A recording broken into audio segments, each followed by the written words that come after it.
questi assegnatari secondo me sono privilegiati perché si trovano i lavori fatti. È arrabbiato il presidente dell'associazione di Zarman, arrabbiato come gli altri presidenti delle altre associazioni che si sentono presi in giro dall'amministrazione comunale di Mogliano.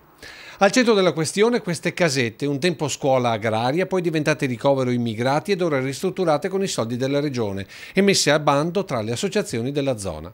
Solo che il restauro di Zarman fino all'uscita del bando si era fermato all'esterno degli edifici, mentre all'interno per poterli utilizzare c'era ancora tutto da fare. C'erano troppi soldi da spendere, no? E adesso invece i lavori li fa il comune?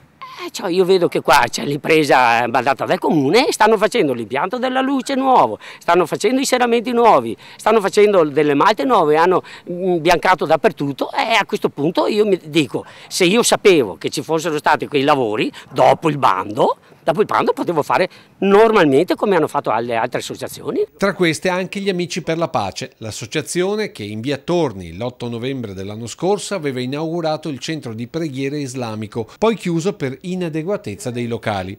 Di fatto quindi la moschea di Mogliano potrebbe riaprirsi qui, proprio davanti a Villa Condulmer. Loro hanno fatto la loro richiesta e sono stati assegnatari di questo bando. A loro quindi gli edifici ristrutturati, dentro e fuori, agli altri l'appiglio per l'immancabile polemica.